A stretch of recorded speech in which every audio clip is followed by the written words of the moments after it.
Karibu sana Mheshimiwa Naibu wa Rais.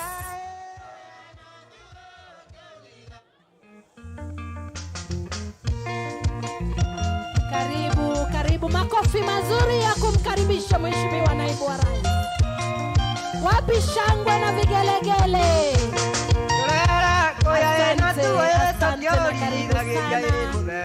Karibu tena sana Mheshimiwa Naibu wa Rais.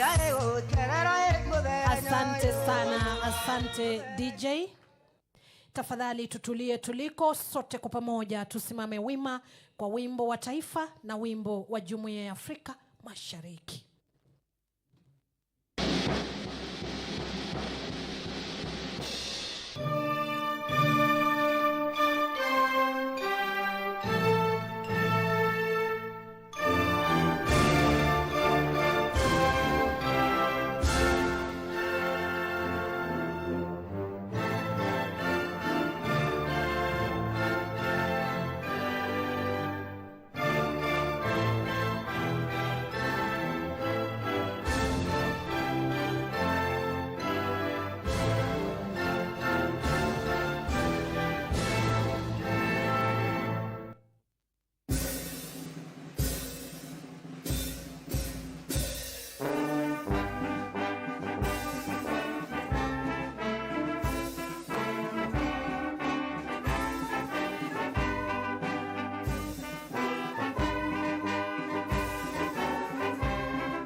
Bado tumesalia kwa kusimama, wacha nimkaribishe Bishop Jackson Mutugi aweze kutuongoza katika maombi wa kanisa la EAPC. Karibu sana Bishop.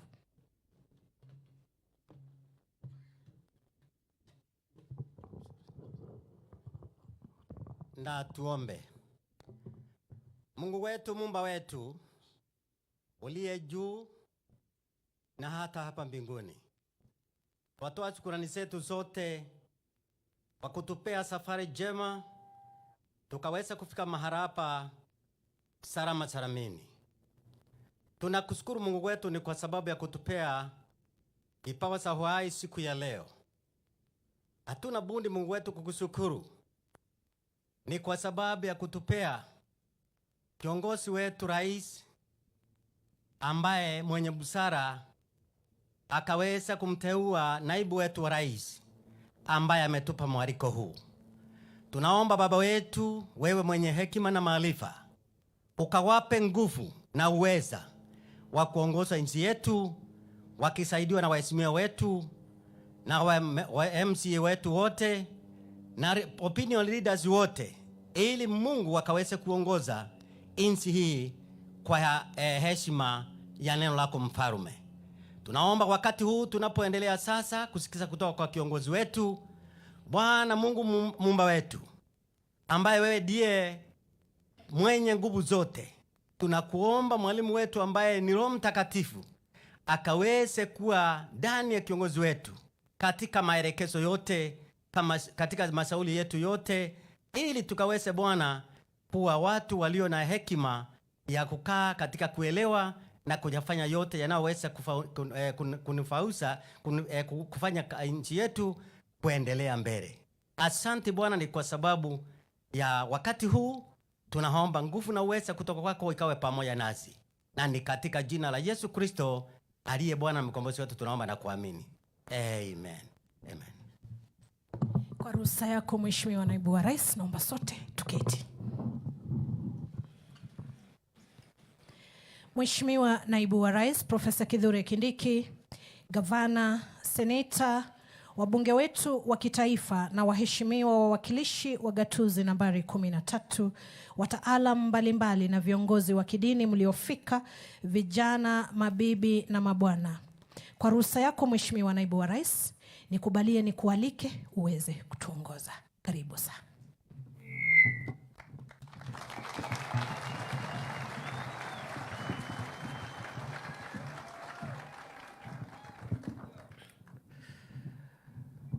Your Excellency, Governor Muthomi Njuki and your deputy, the honorable members of parliament, Senator for Tharaka Nithi and the members of the 3 constituencies present, the former governor of Tharaka Nithi, the first governor, the Honorable RIGATHI, the former governor of Nairobi County, Anne Kananu, and an expert of Tharaka Nithi, distinguished professionals from various organizations, members of the County Assembly, our dear sister, the Women Rep, Susan,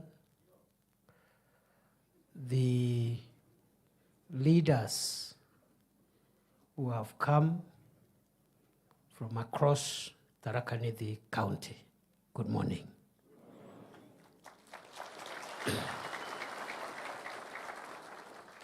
Nimewasalimia hamjambo. Wacha nichukue nafasi hii kuwakaribisha katika makao rasmi ya Naibu wa Rais wa Jamhuri ya Kenya. Karibuni.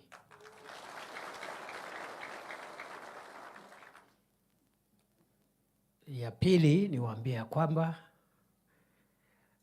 tumekuwa na vikao kama hivi na kaunti zingine kadhaa na tutaendelea na vikao kama hivi mpaka tujumuishe kaunti zote 47 za Jamhuri ya Kenya. Nafikiri Tharaka Nithi ni kama kaunti ya 4 sasa ambao tumefanya kikao kama hiki, na nitachukua muda kidogo kuwaeleza madhumuni ya mkutano ya leo. Mmekaribishwa. Leo ni siku ya Tharaka Nithi. Feel at home. This is your day and we are not in a hurry.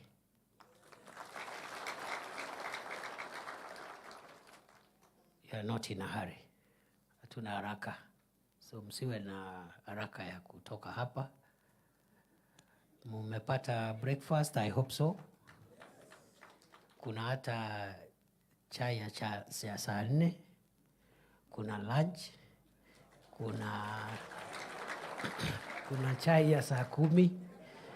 And because today is your day, hata mkitaka kukaa mpaka jioni, you are welcome. Si namna hiyo? Mkutano huu utachukua mwelekeo ambao nitaeleza hivi karibuni, hivi sasa. Na baada ya ratiba rasmi, the official program, you are allowed to hang around, relax, and enjoy this area, because this is a facility of the people of Kenya, the government of Kenya, and Tharaka Nithi is part of Kenya. So, naweza hang around hapa, mchukue selfie.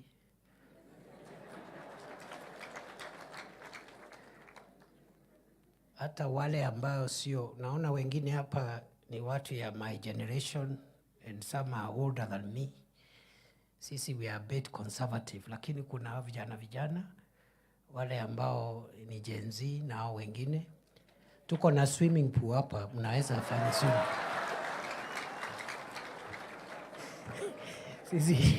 Sisi my generation sio ya swimming pool. Sisi tunajua swimming pool ni ya vijana, so it's available here. You can use it.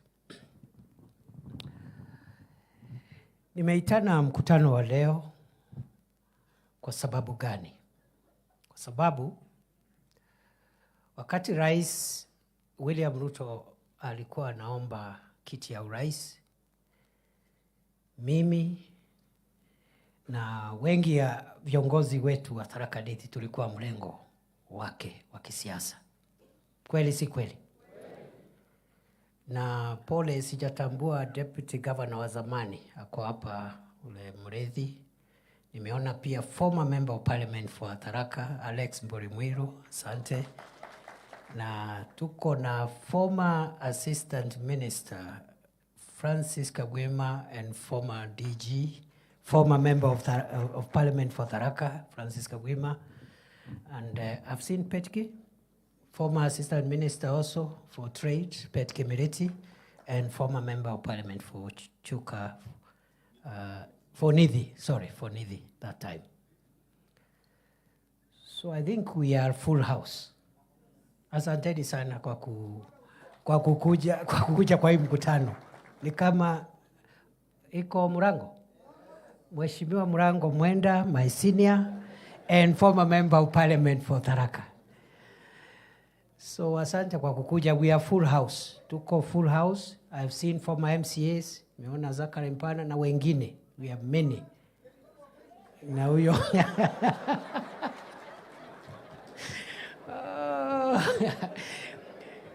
I think we are full house.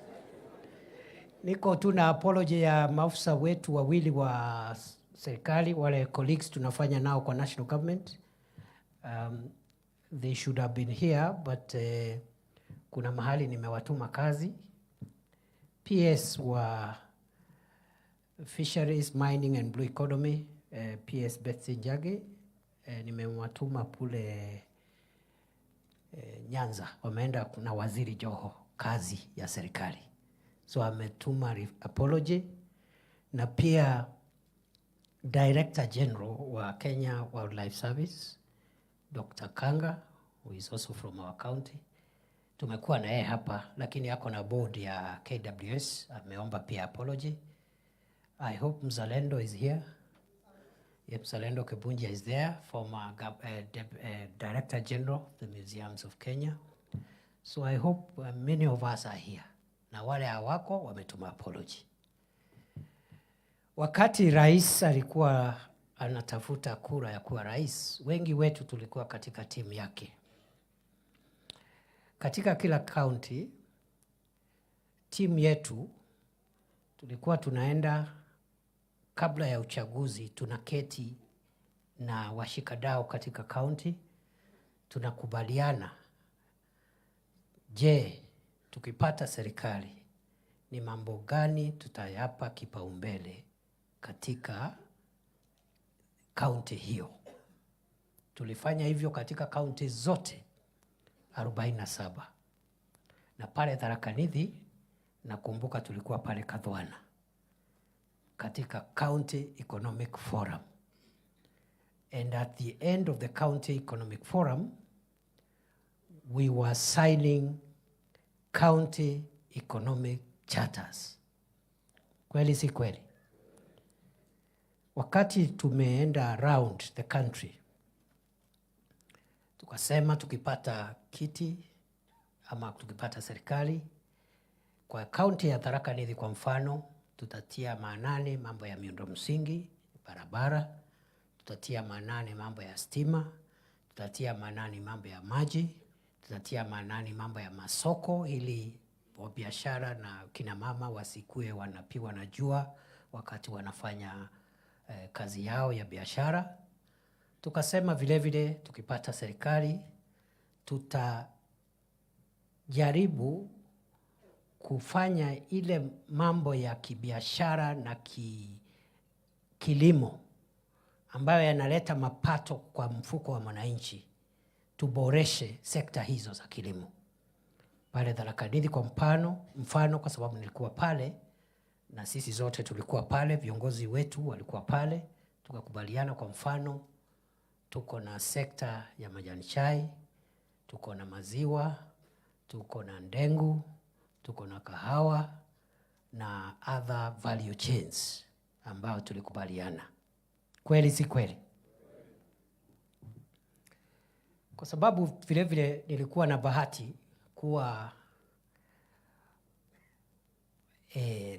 mmoja wa wale waliandika manifesto ya chama chetu. Tukajumuisha zile priorities, vile vitu muhimu kwa kila county tukaweka katika manifesto ya UDA, manifesto ya Kenya Kwanza. Na tukaandika pale katika hiyo manifesto ya kwamba kila mwaka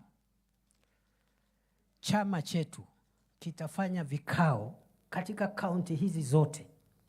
Kwa kila kaunti tutafanya kikao kila baada ya mwaka moja kuuliza tumepiga hatua ngapi kati ya zile vitu tulisema tutafanya katika miaka 5.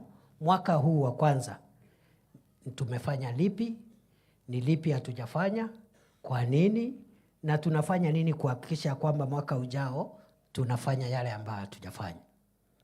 Na hiyo kazi ya kufuatilia miradi ya serikali na vile serikali inatimiza ahadi kwa wananchi, tukaweka kwa hiyo manifesto, tukasema hiyo itakuwa kazi ya naibu wa kiongozi wa chama ambaye atakuwa naibu wa rais.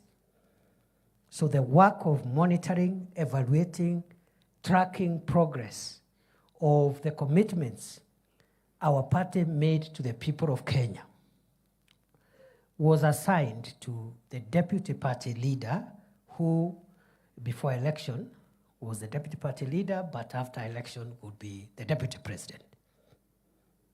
Sinamna hiyo? For the last 2 years, we have not done anything because of the reasons which we know, because our brother who was here was not bothered with the development of anything. Our brother spent 2 years in this place and never called a single county to ask them, what did we commit to do? What have we done? And what are we not doing well? Not a single meeting for 2 years.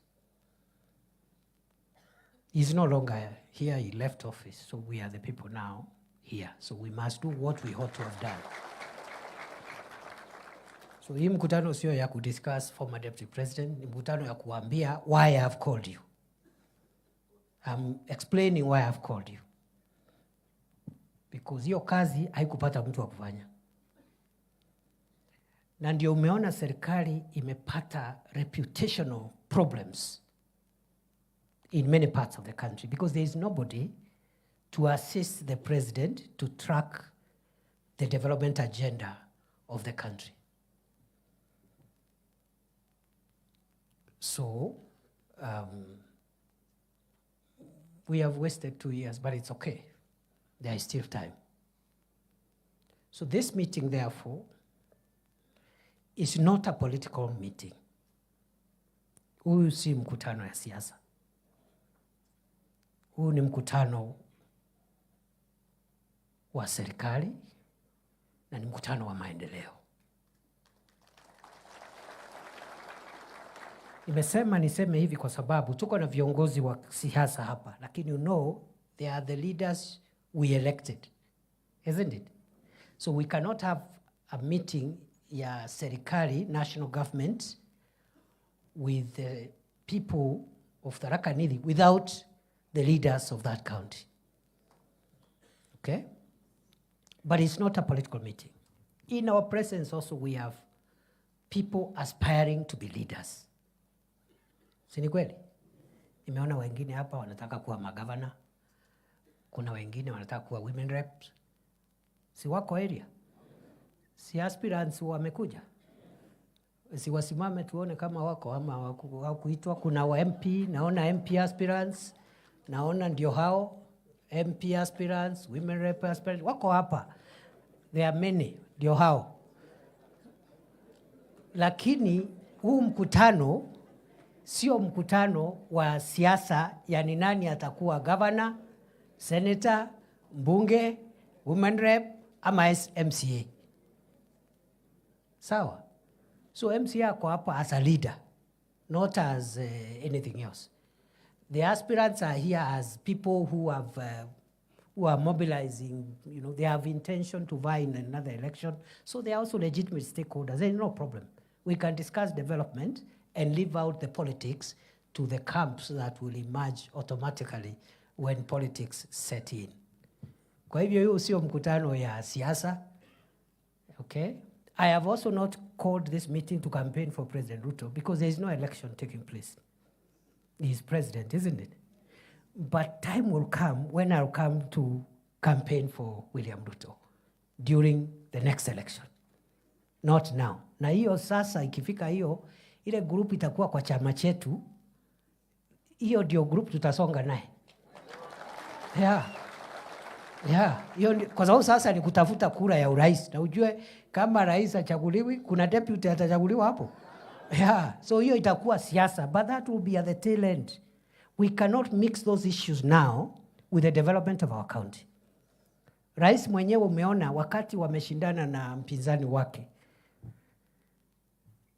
ule mzee wetu, former prime minister. Very bitter election. But after that,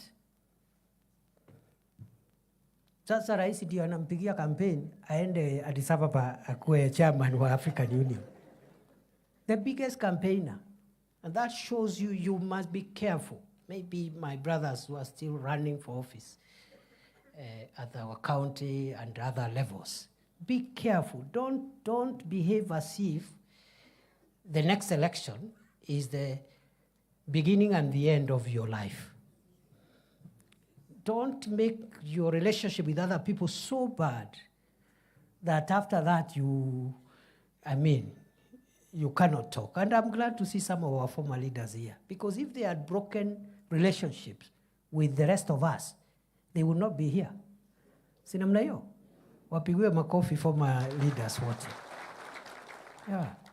I've also seen our professionals here. I've seen my senior brother, Professor Tharaka Nithi, a very distinguished son of Kenya. He's from our county. Are there other professors here? Professor Randu Joseph, who for many years was the departmental head at the University of Nairobi. I think is a transport or something. He was doing something in geography. These are our biggest assets. So if we politicize these meetings, they will keep away. Because their business is not in deciding who is the MCA, who is whatever, but they have a lot of ideas they can give us to help us benefit as Tharaka Nithi County, as the rest of Kenya benefits from this administration which we voted for. So that is the beauty. This meeting, therefore, is not a political meeting. So if you have come with your supporters, because wambie, today is not the day. Na mukifanya hiyo mambo hapa tutajiharibia. Na wewe utajiharibia. But tomorrow, when you're doing your campaign, uko nyumbani, you're free to compete. So that's why I called this meeting. I called this meeting because we made very serious commitments. We need to track where we are. And therefore, it is my intention that every year we will convene for purposes of accountability. That at the end of every year, the pressure I want you people now and the rest of Kenya to put on me as Deputy President is to ask me after 1 year, on behalf of President Ruto, can you tell us what his administration has done on roads, energy, water, electricity, all these things, isn't it? Where the president can join us, fine. But as his principal assistant, that's the way I understand my work. My work is to support him so that his administration fulfills its commitments to the people of Kenya. So kuna watu naona saa ingine wanani advice, wananiambia sijui ufanye hivi, sijui ukai kama unapingana na rais. And I'm wondering, is the work of the deputy president to oppose the president? Is that the job description?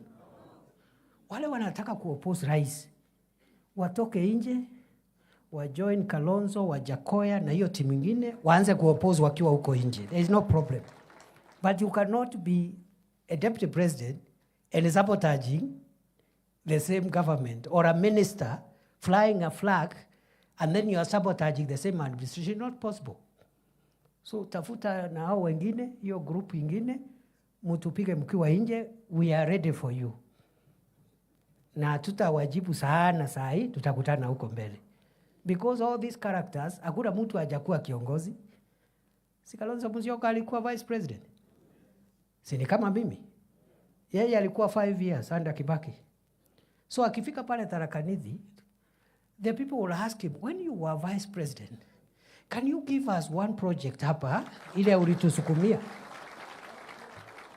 Because that is the question I expect to be asked by the people of Kitui when President Ruto and myself go to look for votes in Kitui. Yeah, so that's my understanding of my job. I have to support the president. I have to fight for him. I have to assist him and supplement him because he can't be everywhere. Na hii kazi kama hii routine work like this, that is the work of the principal assistant of the president, so that we retain the work of the president to be general vision carrying, the carrying of the national vision and performing high-level presidential events. For example, some of the things we want to unlock in our county. When the roads are unlocked and they are complete, now he comes as president to commission complete projects. Lakini saa hii kwa sababu zimekwama, ni kazi yangu kukwamua. Si namna hiyo? Nitafute mawaziri, nitafute ma-PS, nitafute everybody. Ikikuamuliwa ijengwe, rais anakuja.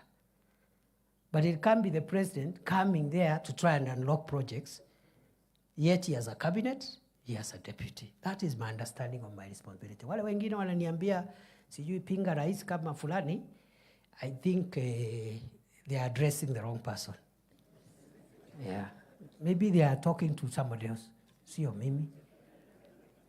So, we intend to be very focused and very deliberate, and we mean business.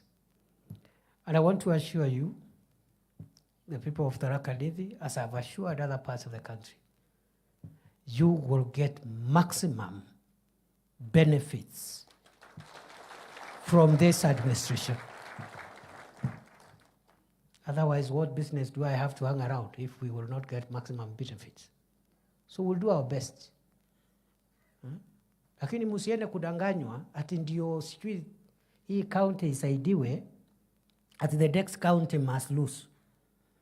We cannot win, isn't it? We cannot get what we want. So who said for one county to gain, another one must lose? It's not true. Yeah. Because we have a country to keep.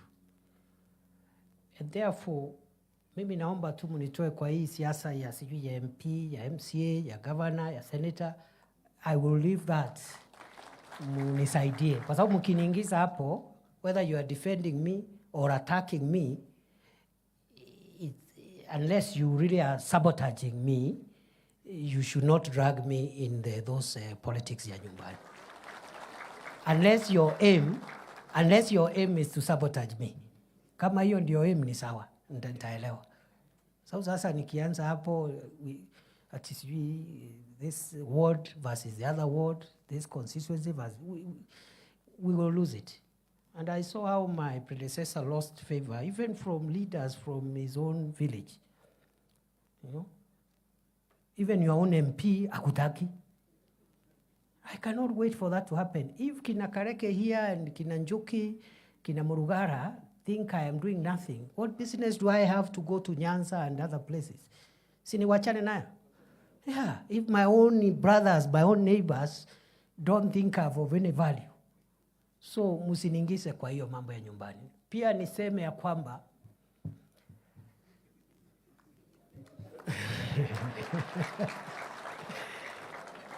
and I mean business.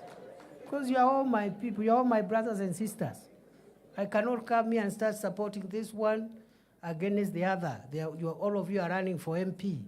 Of course, all of you will not get the seat. The seat will go with one person. Sindio?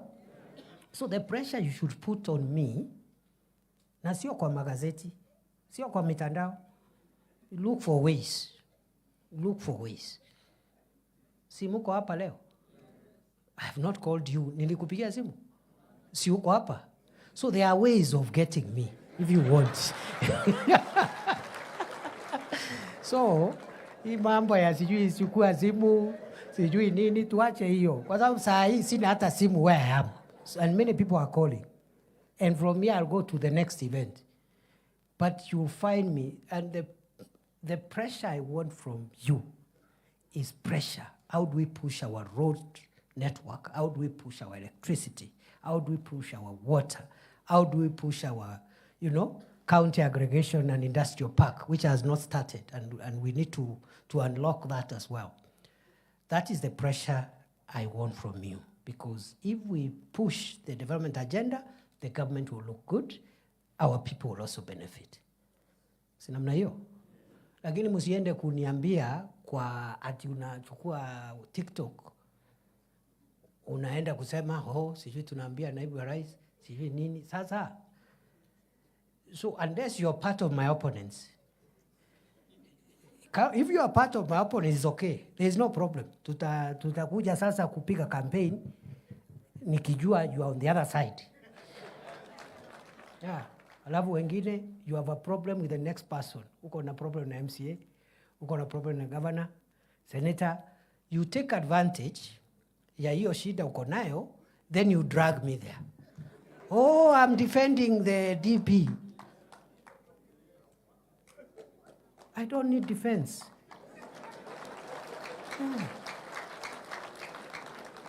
I don't need defense. If the people of Tharaka Nithi think I had no value to their equation of development, I have no business to come there ati mimi ndio hapo Chuka, Marimanti, Chogoria, ati kubembeleza watu. Please, let me look for defense huko mbali. Nyumbani, we will find a way. Sindio? So you take advantage because you are fighting with the next person. Anza kusema mimi na defend naibu wa rais. My friend, this thing is so huge. That person you are attacking, we need every energy aligned in the same direction. Yeah. Wewe unajigamba you are defending the deputy president. If this work is left to you alone, you will not take it anywhere. Kazi ya kusongesha Kenya mbele. Ndio unaona watu wengi wamejaribu, imeshindikana. Kalonzo wamejaribu miaka 50, imeshindikana. Waza amezama. Sank. Hata ule rafiki yetu mzee mwingine, he was in town. Na hakuwa mtu ya mchezo. Lakini sasa tunashukuru Mungu amesikizana na rais, anaenda kuwa kiongozi wa Afrika. Yeah. Hii kitu sio rahisi ya Kenya. Kama unashindwa na hiyo yako kidogo hapo ya MCA, alafu unataka kudrag ya Kenya, kuipeleka hapo.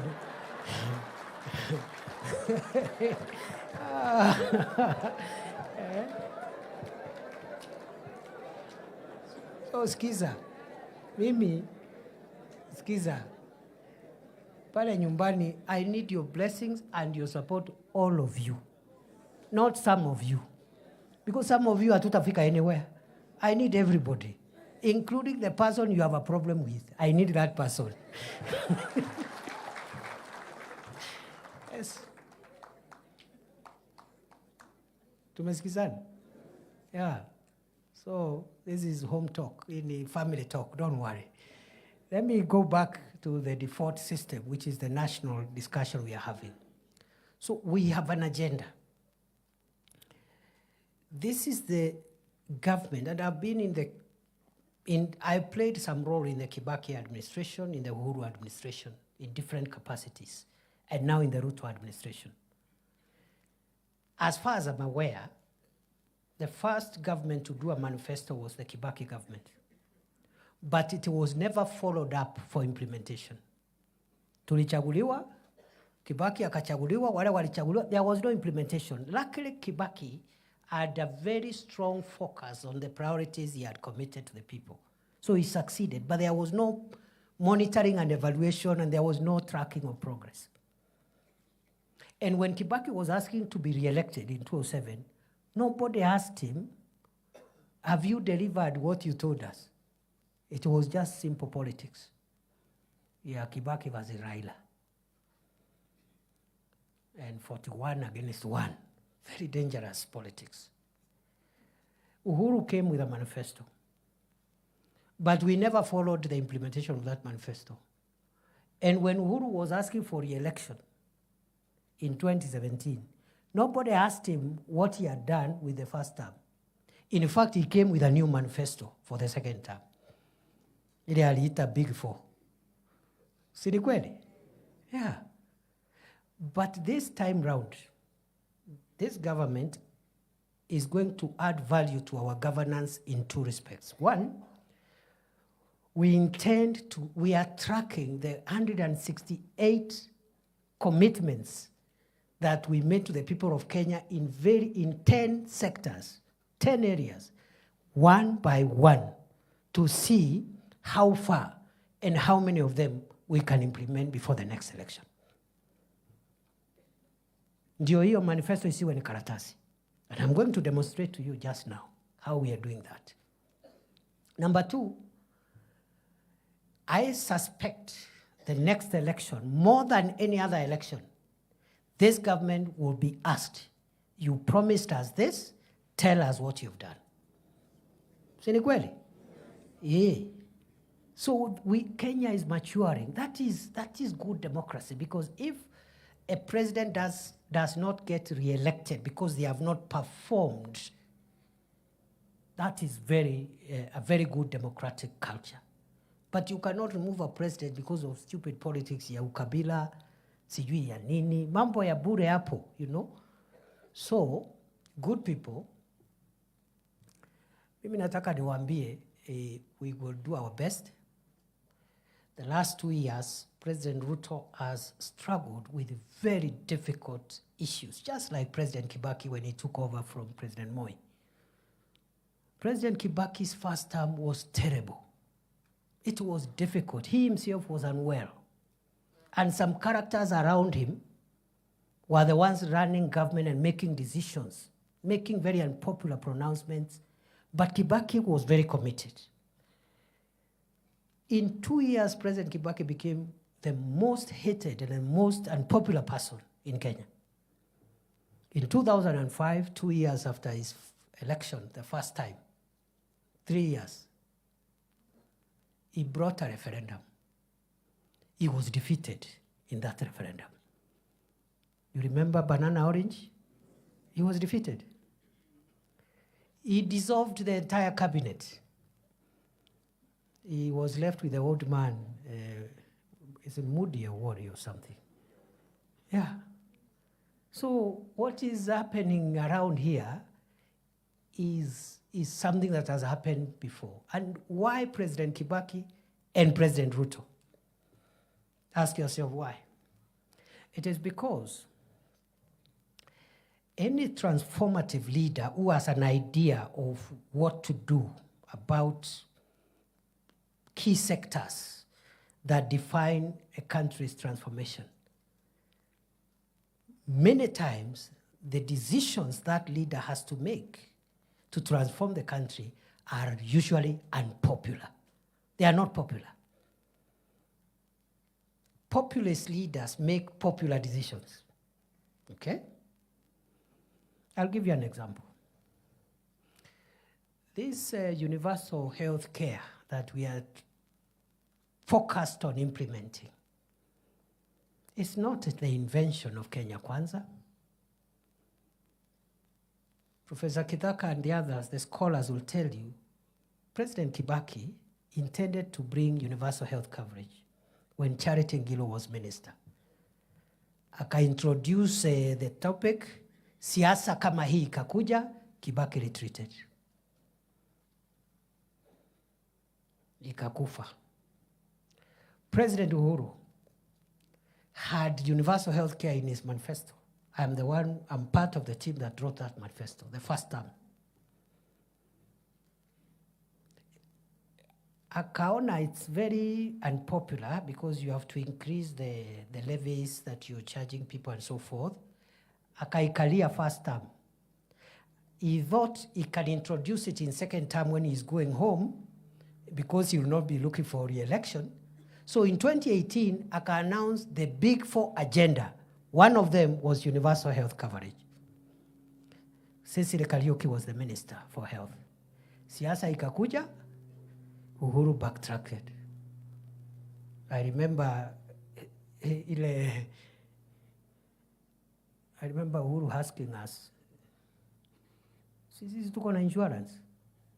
Kama watu wamekataa health insurance, sisi tuko na insurance? Alafu akauliza deputy yake that time. I just overheard, nilikuwa area tu, nilikuwa hapo, sikuwa karibu. Nikasikia akauliza deputy yake, "Wewe William, si mimi na wewe tuko na nyumba? Hii housing program." Kwa sababu housing ilikuwa kwa big 4 ya Uhuru pia, isn't it? Si wewe uko na nyumba na mimi niko na nyumba. Hii manyumba ni ya nini, tuwache?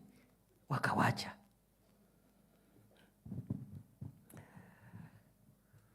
Brothers and sisters,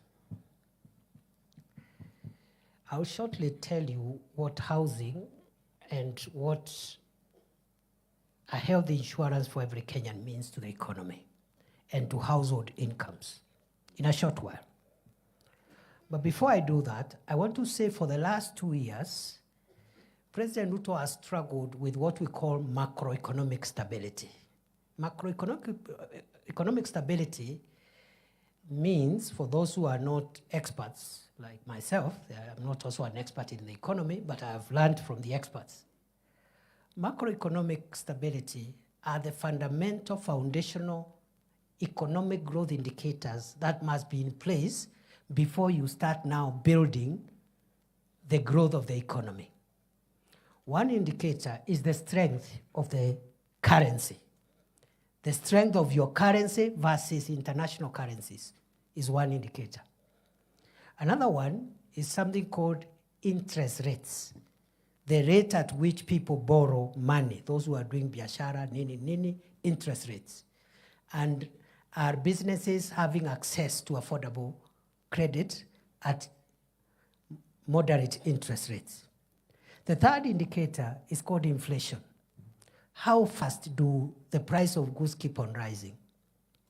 The fourth indicator is called the price of fuel, because fuel, it defines so many things. It defines the cost of power, it defines the cost of transport, it defines the cost of production, industrialization, and what have you. So the price of fuel, interest rates, inflation, strength of the currency, and of course the country's liquidity, its ability to manage its liquidity, the debt situation, is the debt sustainable? Those are 5 macroeconomic indicators. By the time President Ruto took power, took the leadership of the country, Kenya was on the verge of insolvency. Many people think, watu wengi wanafikiria wakati tunasema nchi ilikuwa mahali pabaya, wanafikiria tunajaribu kupiga Rais Uhuru Kenyatta. The country was not in that shape because of President Uhuru. It was because of global situation. The main one being the total shutdown of the economy for nearly 1.5 years because of COVID-19. Nobody in Kenya left their home for more than a year. Curfew, you can't go anywhere. There is no business running. So you can imagine shutting down the economy even for a day is costly. Ask me, I am the immediate Minister for Interior. When riots used to happen and the economy of Nairobi is shut for one day, the economic cost is so huge, is in billions. So you can imagine the entire country shutting down for 1.5 years. That is what caused all the problems we found when we took over. The dollar was very strong against the shilling. President Ruto in the last 2 years has worked on the interventions and policy decisions that have made the dollar stable. It was at 165, 167. For more than a year now, it's operating between 127 and 130. and there's every likelihood it will go down. People will ask you, sasa, mimi mtu ya nyombu metengero kana atunga, ya? Kana mumete chera, mambo ya dollar. How am I affected by the dollar? I will show you how you are affected by the dollar if you are from Shera or Gatonga or Ngeru or anywhere else in the county. Hizo vitu watu yetu wanaenda kununua madukani hapo Marimanti, hapo Chogoria, hapo Kadhwana. Most of those items are imported from abroad because our manufacturing capacity is very, very small. All the household items, many of them are imported. They are imported in bulk from China, from other countries. The person importing them pays for those items using, they have to convert Kenya shillings into dollars. So if the shilling is weak, you need more shillings per dollar. And you use more money per container to bring one container. And when you go to sell in Chogoria, the price, if the shilling is weak, the price will be higher to the customer buying those things in the shops in Chogoria. If the shilling is strong, like it is now, you use less shillings to get $1. You will therefore use less money to bring one container of the merchandise. The value, the price of that item in the rural areas will be a bit moderate. That is the connection between a strong dollar and the person in Kondi and the person in Mudambe. So our shilling now is strong. It will become even stronger. Inflation was at 9.6%. Now it is oscillating between 2.7 and 3%. Interest rates, the central bank lending rates was, a year ago, was 15.8%. Today, it is 11.25%. It is going to drop the next time central bank meets in the monthly policy review meeting. Meaning, again, people will ask, what is the connection between interest rates and an ordinary person doing some juakali business in Chuka town, okay, in Chakariga, or even in Magutuni? Interest rates. This is it. That when interest rates are high, as they have been, banks don't lend businesses any money. They lend government because government is broke. The interest is very high, so they buy what we call government paper. They give government money to run the country. So businesses don't tax. If you try getting a loan, if you have a small business, Apple, the interest rate is so high to discourage you because there is already a market of 16, 17%, 15%, they can give credit to government. If the government rate, the central bank rating rate, now which is low, banks will be forced to give affordable credit to as many businesses as possible, including small businesses in our rural places. That is what happened in the Kibaki time. That's why many businesses grew in Kibaki time, because banks were literally hawking loans. Bank loans in the working places, forcing people, literally begging people to take loans. But because of high interest rates, banks stopped dealing with poor small businesses, and because they are lending government. So there's a connection.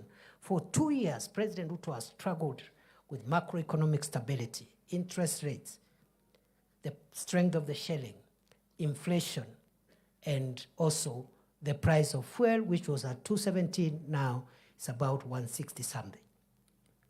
And it will come down, it will continue coming down. What President Ruto has done in 2 years, it took Kibaki 5 years. Because the first term, Kibaki was so unpopular because he was trying to reverse the Moi economy, the macroeconomic indicators for the Moi economy. Remember growth, economic growth, by the time Moi was leaving, was negative 0.1%. By the time 2007, end of first term of Kibaki, growth was 7.1%. But you see, people don't eat growth. They don't, so they were asking, yeah, Kibaki, you're telling us GDP and growth and interest rate, but we can't see anything. The same questions the people of Kenya are asking today. But the macroeconomic environment must be built first. There is no economics. You cannot deal with the microeconomic issues unless you tackle interest rates, strength of the currency, da da da da da. It took Kibaki 5 years. It has taken William Ruto 2 years. And in these 2 years, 1 year, he had a very, very, very disruptive opposition from outside. The second year, he had a terrible opposition from inside his government. Yet, he has brought the kind of impact that I've told you at the macro level. Now, what remains now the next 2 years is to work on what is music to our ears. Household incomes, job creation, microeconomic transformation of real sectors where our people derive their livelihood from. The Pesa Mfukoni agenda. The problem is that we said we will do ABCD and bring Pesa Mfukoni in 5 years, because that is the constitutional term. But on day one, you have a dishonest internal opposition inciting the public why a 5-year program should have been done in a year. And we are talking about a country recovering and a world recovering from a terrible post-COVID economy. It's not possible. And you know that lie has sold, because lying is cheap and lying is popular. And lying doesn't require any sophistication. You don't have to be a leader to lie. Anybody can incite the public. True or false?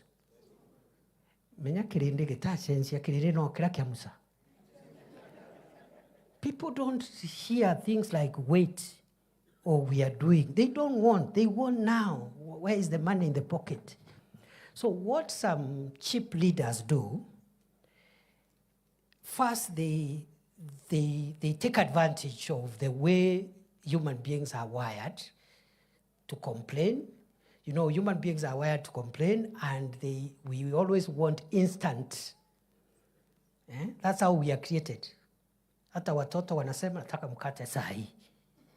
Mtoto anasema I want bread now. Ukimwambia I have to send the house help to the kiosk, anasema now, mommy, now. I'm hungry now. So that's how human beings are wired. That's why the Israelites gave Moses a hard time in the desert, because they are being told there is a land of milk and honey, but they can't see it. They can only see the desert. They are seeing the environment around them there. So what incomplete leaders do, they take advantage of those sentiments and they start now spinning, you see. Nothing is happening. There is nothing. Muliahidiwa, which is okay for somebody outside government. But we cannot do it ourselves. This team is the one that created this government. True or false? Tharaka Nithi vote for this government was one of the highest in Kenya, percentage-wise. Isn't it? So this is our government. This is our government, my friend. The people who never voted for this government are very few. Alafu, because of these challenges I've explained, mtu anakuja anawaambia pana tutoke kwa hii serikali, tuachane nayo, mwaka imeisha, mwaka mbili imeisha. But 5 years are not all over. Yeah? 5 years are not over. Even building a house, you have to dig downwards first before you start building upwards, isn't it? Ukitaka kuweka nyumba ya makaratasi, you don't need to dig down. You just put papers on top. But when the wind comes, it will just be blown off. So, leaders who are incomplete, they take advantage of those sentiments to incite the public. And the public loves incitement. It's the easiest job. Anybody can incite the public, even the most, sitaki kusema kitu hapo, lakini anybody can incite the public. Hey, chochea, chochea. That is how Barabbas secured his release on the day Jesus Christ was put on the cross. The Bible says his main job was causing insurrection and inciting the public against the authorities. Biblia ni kana ta yuga aeretwe athaikitwe awetwe athaikwa nuntu wa kwingira mwingi kuchochea umma. And 99% of the people calling themselves leaders are in that business. The work of a leader is not to listen to what the people are saying and assist them in saying it. Because if you listen to what they are saying and you assist them in saying it, so what is your role? And number two, many of the things the people say are not correct. But they say it because they do not have the facts that you and I have. They have not come to Karen. They have not been briefed by the deputy president, so they don't know. So the work of a leader is to guide the community, to guide the people, to tell them this one is okay. Yes, we need these 5 things, but this one, right now, it is possible. This other one will require a year or 2. That is the work of a leader. If your work is to follow the people, you have no business calling yourself a leader because it is the people leading you. Isn't it? So who is leading the other? Yeah. So I expect you as opinion shapers, as leaders, to lead. And leading means you explain. You help people to see a picture they didn't have. You assist them because God has blessed you, you have some extra information, assist them to see things differently. But if people shout and say, we want this now, and it is not possible, then you go there and carry placards and start saying, yes, yes, yes, we want. You have no business calling yourself a leader. And that's why you see a good leader is not popular all the time. But a good leader is popular at the right time. I repeat, a good transformative leader is not popular all the time.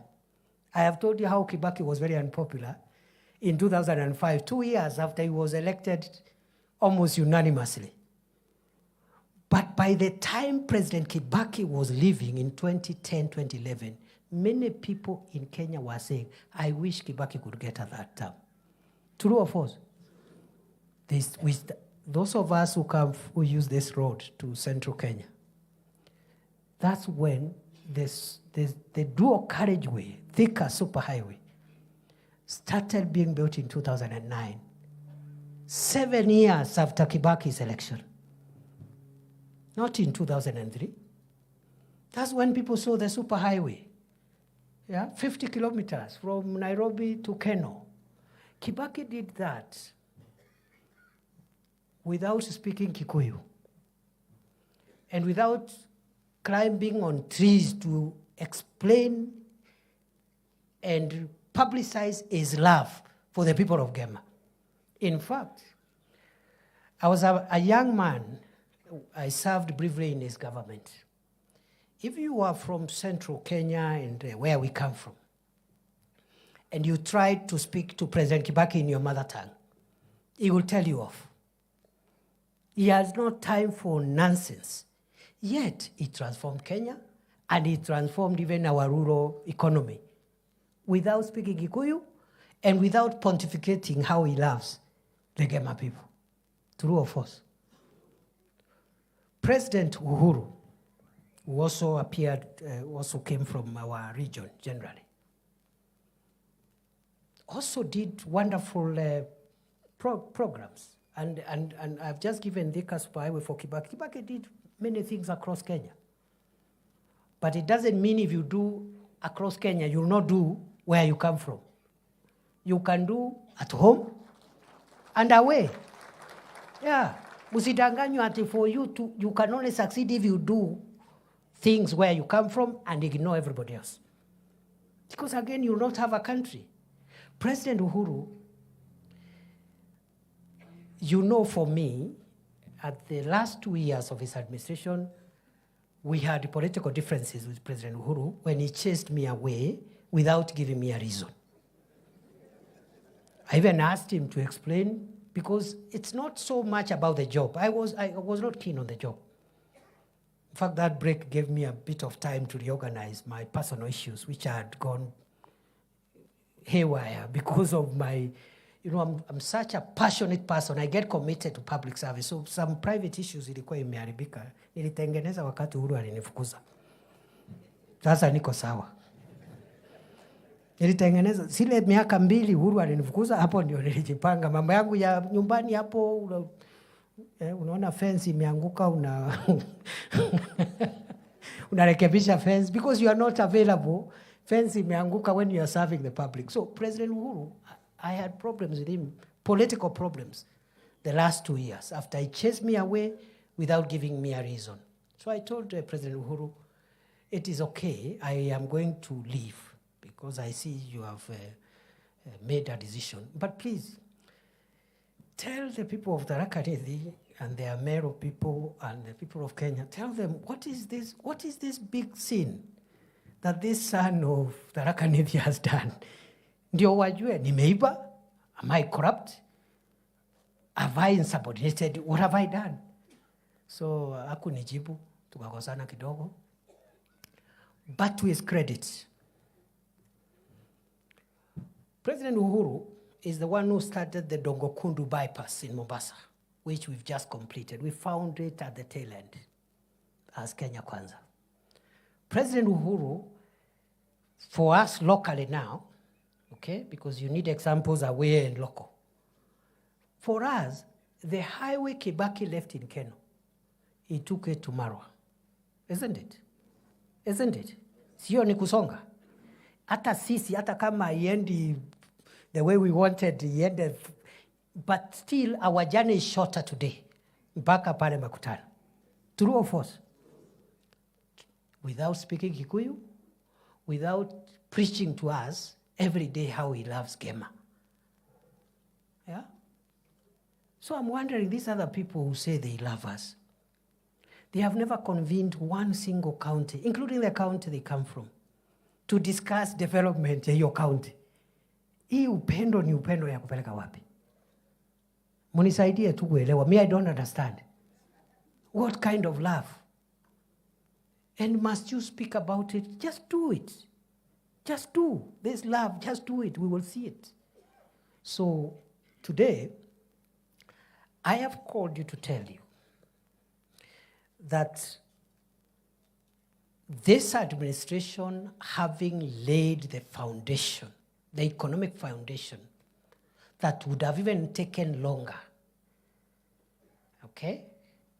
Kwa sababu kama bei ya unga 2 kilos ni 250 na inaongezeka by 10 shillings every week, you have to put money in subsidizing production to have enough maize so that if you have enough maize, you don't import anything, the price of maize flour will come down. That is what President Ruto was doing for the last 2 years. That is what has made unga to come from 250 to 120, around there, 110.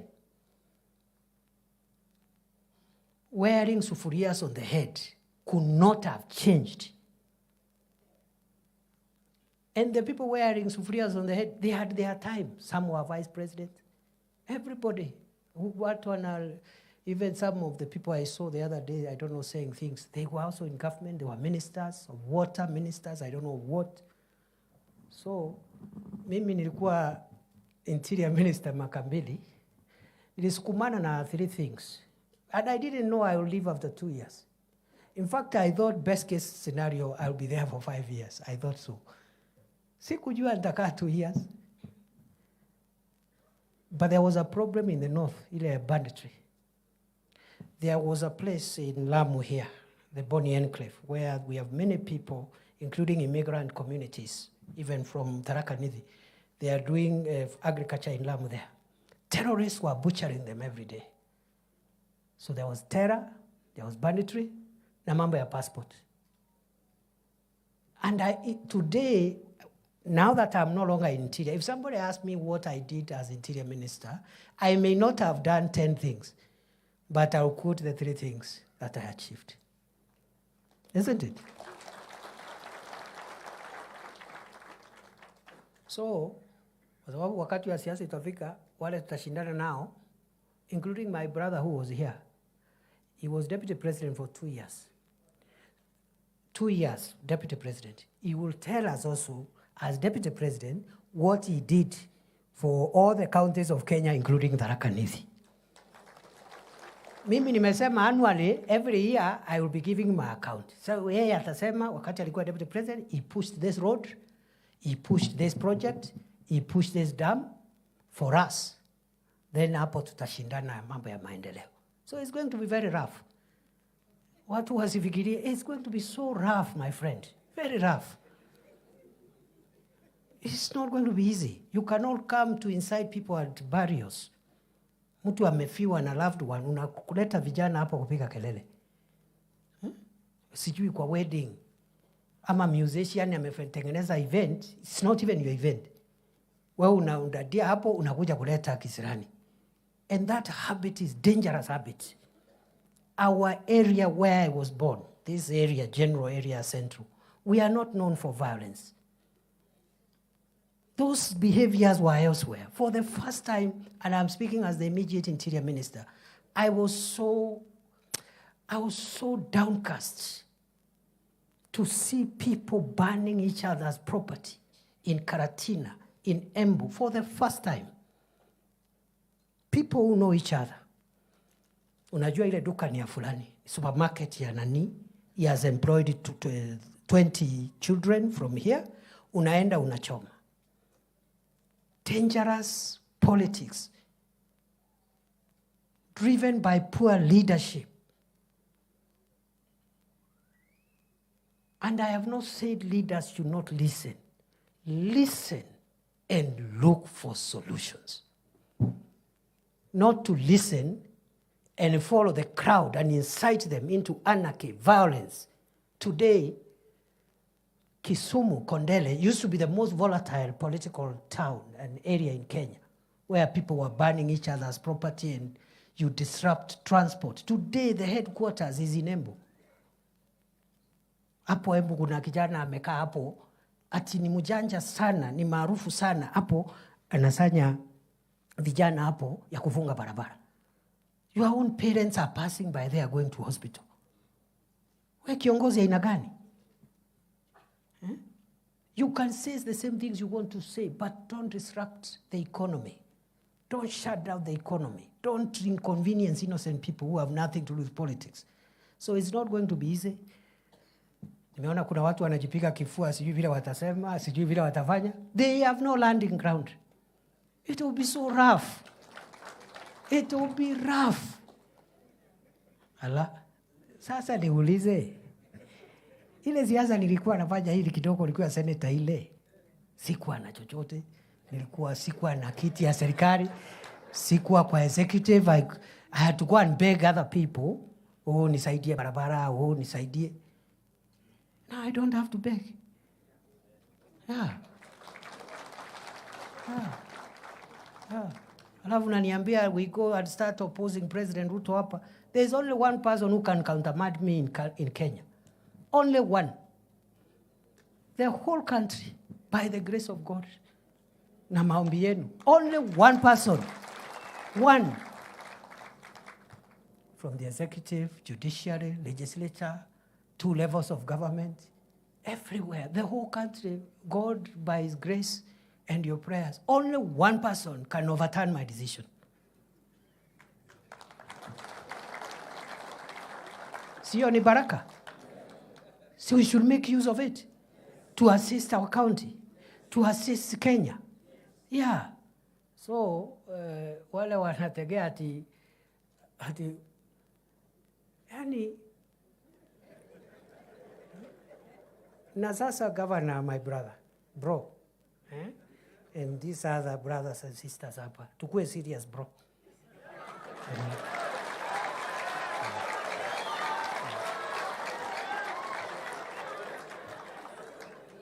You know I love you. You know that. As a brother. You know you are a classmate with my elder brother. Na mimi ni mtu ya respect relationships. But we must be serious now.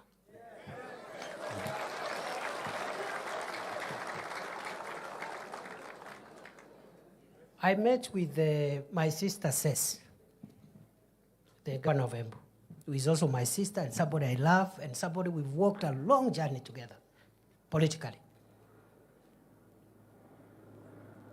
Kamwambia sasa wacha nikuongeleshe my sister, not as the deputy president of Kenya. Wacha nikuongelesha kama ndugu yako and your age mate.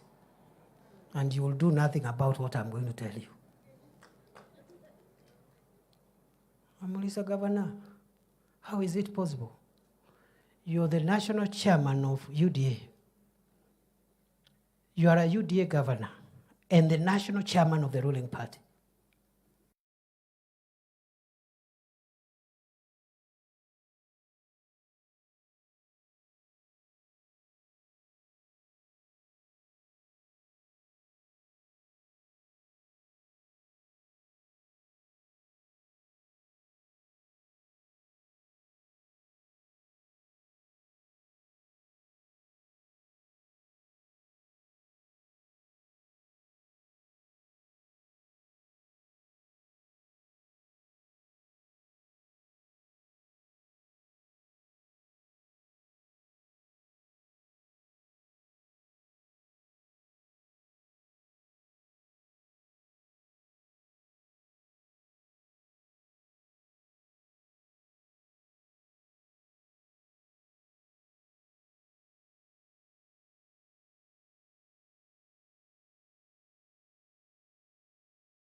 Alafu mtuambie rais hawezi kuja Tharaka Nithi?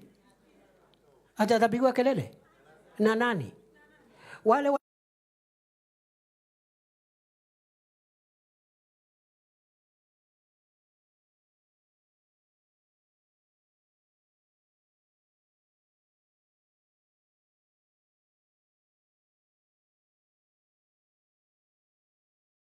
mezama? Ya, tusidanganyane. Ya. So muniambie kama tukimaliza kuna mambo tunataka ku-unblock hapa na pale. Projects zingine zilikuwa zimekwama, tumepata solution. Once they are ready, mungetaka rais akuje? Yeah? Atakuwa well received? Are you sure? Kama kuna watu wanataka kupiga kelele, mimi niko tayari munipigie. I'm your son. There is no problem. Yeah. So, hiyo Embu tumesukuma. Hii Saturday tuko na event pale Embu ya 20,000 seated. Kwa kuketi hapo. Hii ni 1,000 na kitu. Hii ni 1,500 hapo.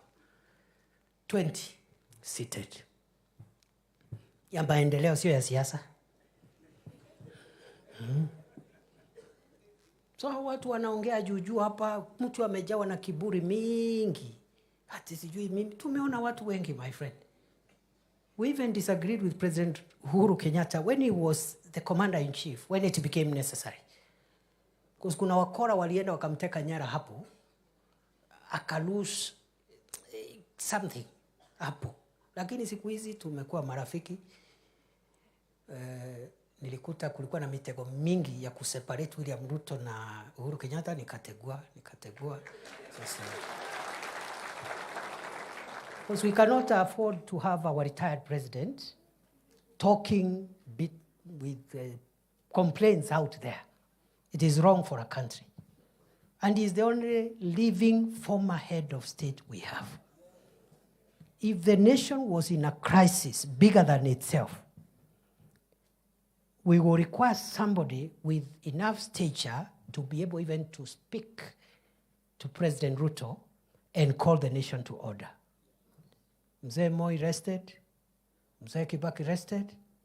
That other person can only be a retired president, and that is Uhuru Kenyatta. He's the only one. The rest of us, we cannot, President Ruto is our boss.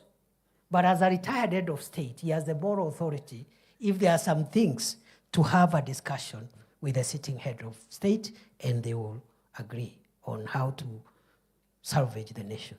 So, sasa ni mabesti, tuko hivyo, tunaendelea kusonga namna hii. Alafu watu wengine wadogo hapa wanatutisha. It's because we don't talk.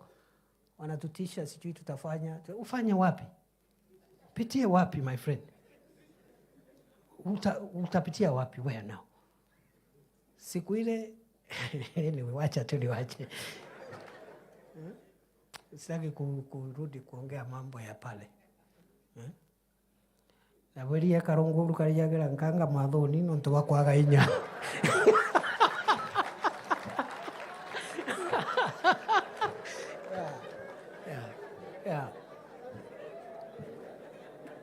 Wale wameelewa waeleze wale wengine.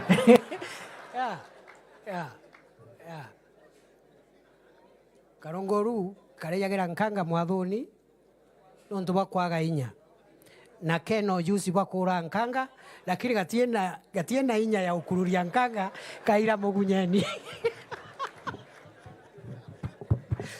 Aya. So nikimalizia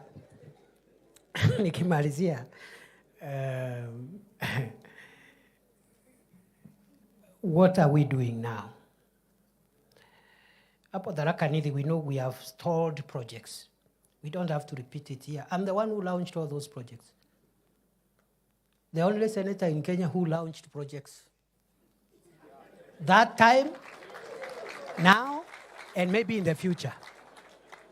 Na unaona watu walikuwa wananisukuma hapo, wananipigia kelele hapo. The only senator, show me another one.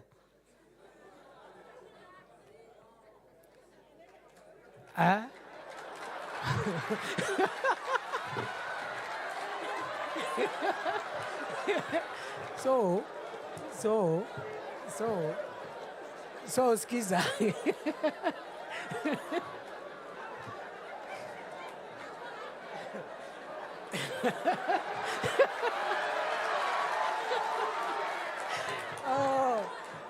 Lakini kidogo musipige Senator Gataya sana, kwa sababu even during my time when I was a senator for Tharaka Nithi, we had 47 elected senators of other counties. Siembu tulikuwa na Ndwiga, Meru tulikuwa na Kiraitu Murungi. Show me one project initiated by any of them as senators anywhere. After I left Senate, because I served for 2 terms, even now, one senator, including our own senator, hakuna. Even the Senate that will come, most likely there will be none. Nilikuwa na jaribu maujuzi hivi.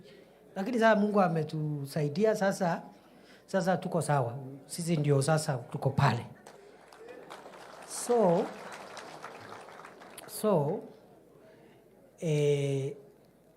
I know all those road projects. We are going to revive and complete all of them.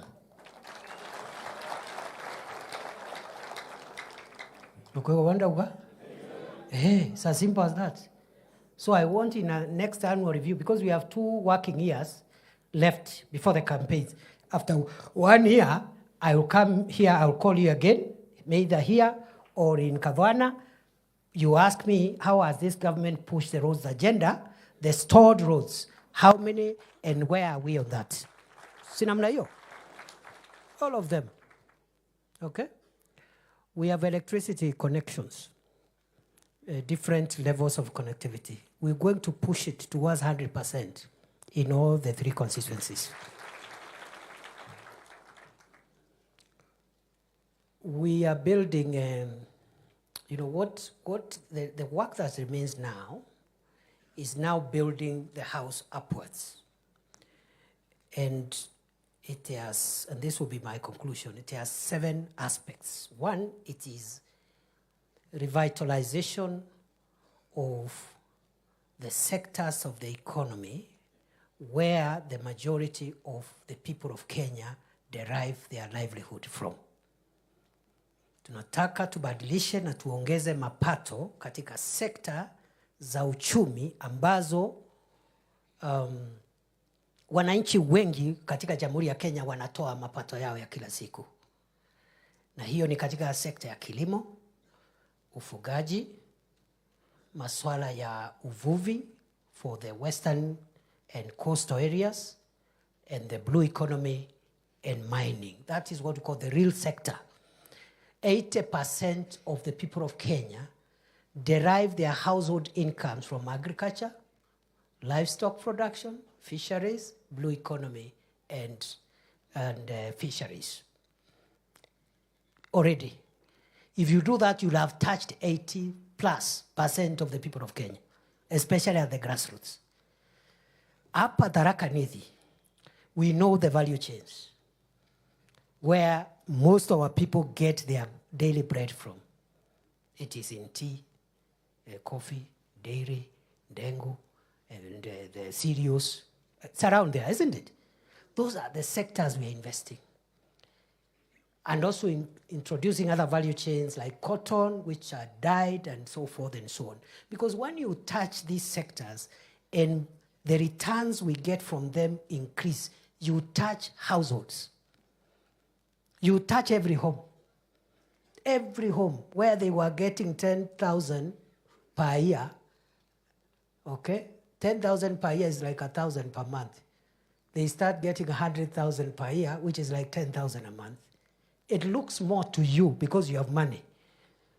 But the ripple effect in the economy is tremendous. That is what we call bottom-up economic transformation.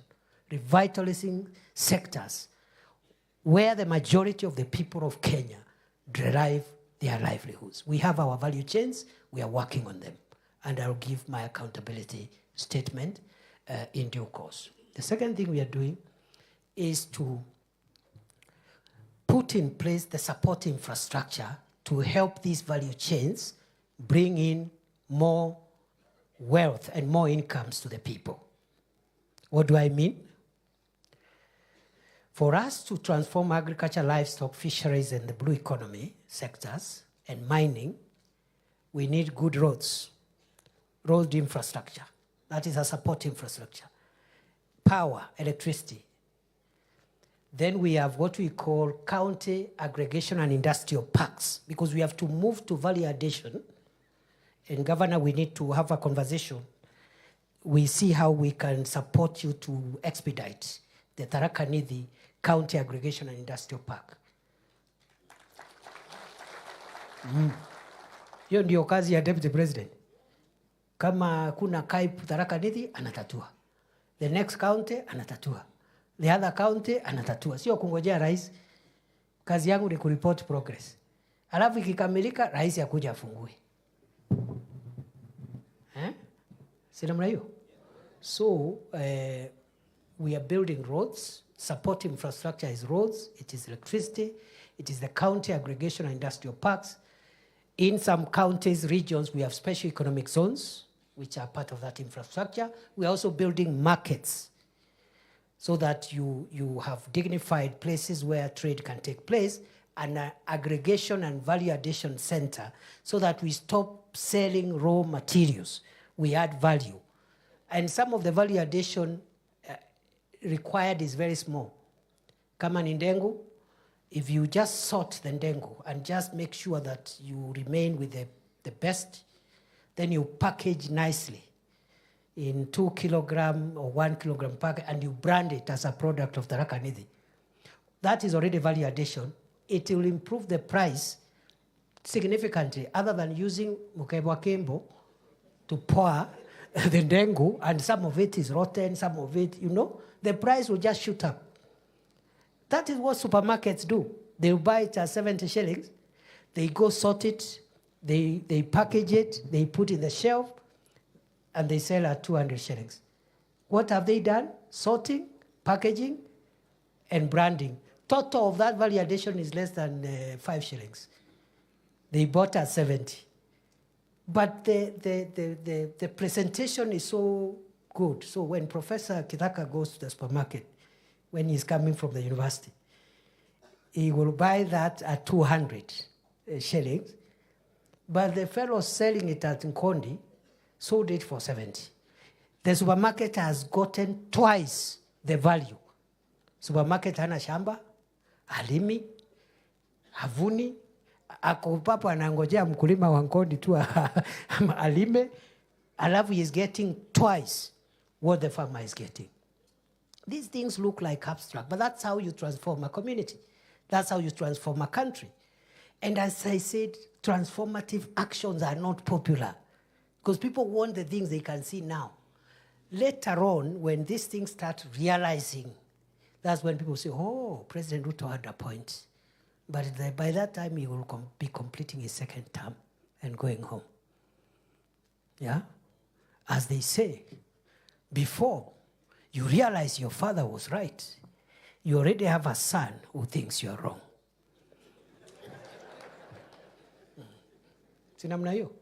And for the ladies, before you realize your mother was right, you already have a daughter who thinks you're wrong. So it's okay. We are not looking for popularity. The time for popularity will come, and we'll canvass popularity politics at the right time.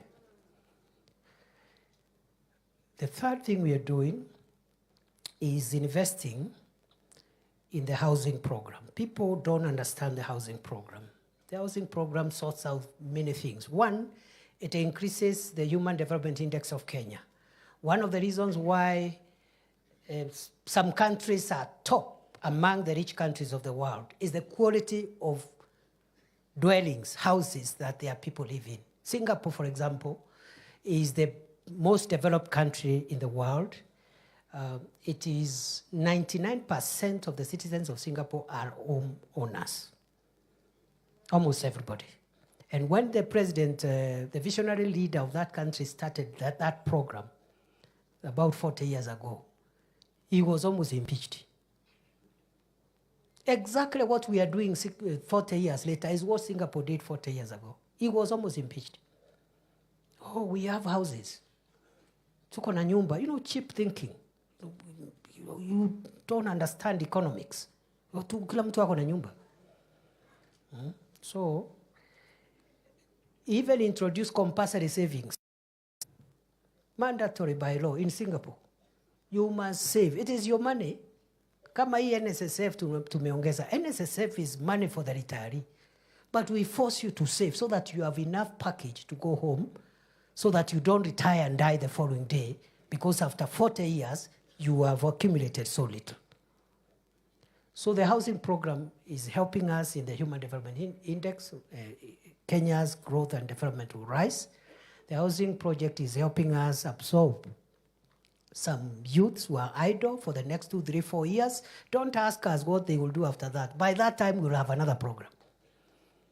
So between staying idle in the markets and heckling leaders and being busy in a construction site for the next 2, 3 years, which one is better? And better keep them busy. They earn every day. So by the time they finish that project or that program, we'll have made other interventions for them. And the people who are opposing the housing project have jobs and they have houses.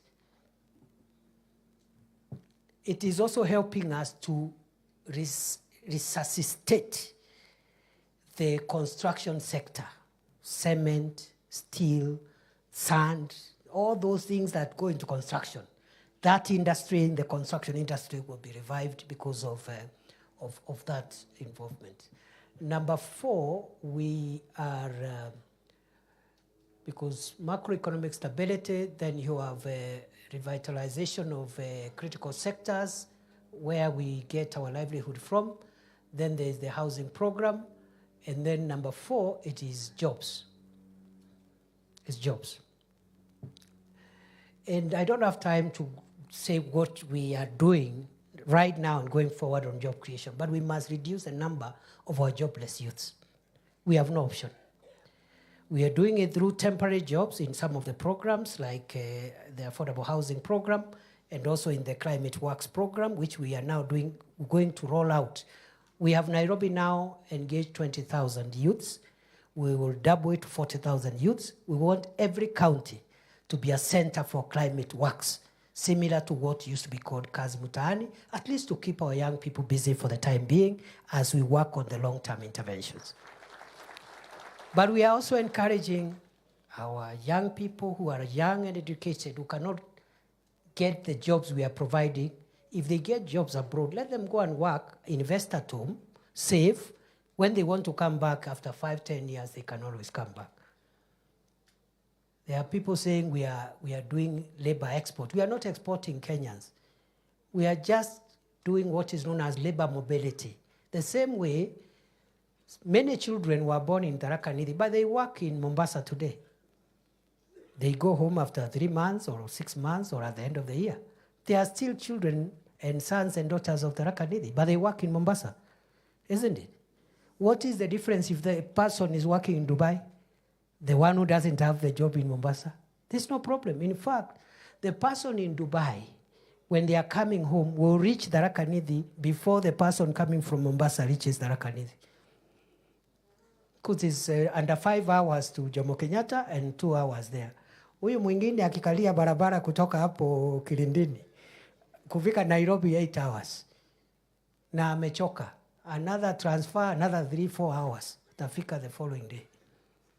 So in a modern world, between keeping our youths idle and getting them jobs anywhere, we would rather get them jobs wherever we get a job. They invest, they save, they are always welcome to come back home. So tunasema we have programs for kazi kwa ground, kazi mtandaoni, na kazi majuu. We are also creating ICT jobs. Hiyo ndio kazi mtandaoni. ICT, through the ICT hubs, digital jobs, content creators, then the creative economy. So we have that job agenda, which we are pushing extremely hard to make sure that we need. So I'm left with 2 last ones, that is health and education. All the 5 I have mentioned are in the economic sector. The 2 last priorities for this government are in the social sector. One is health. SHA is not working, SHA is not working, SHA is not working. Before 2022, the National Hospital Insurance Fund, NHIF, covered only 9 million Kenyans, adults and children, including the secondary school children, 9 million, through EduAfya. To be eligible to join NHIF, you must either have a payslip or some other ability to pay the subscription. True or false? NHIF, either uko na payslip ama uko na uwezo wa kulipa ile subscription. Today, after just rolling it out for 3 months, and we are going to continue for the next 3 years, we have 18.5 million Kenyans with a medical insurance. From 9 to 18. We will push it to 40, 45, 50 million. That is what we call universal health coverage. Why? Because it is not only the employed people and the people who can pay who fall sick. See, everybody gets sick. Si kila mtu anakuwa mgonjwa.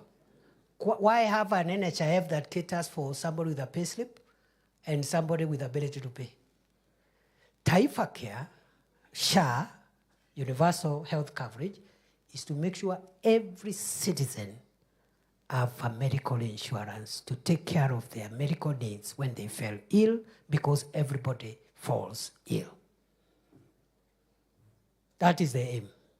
Many countries have struggled with universal health care. It's very problematic. In America, Obama brought it in 2016. The Supreme Court dismantled parts of it. It's very political. But it is very transformative for every Kenyan to have an insurance. Why? Because, as I have said, everybody falls sick. Kila mtu anakuwa mgonjwa. Number 2,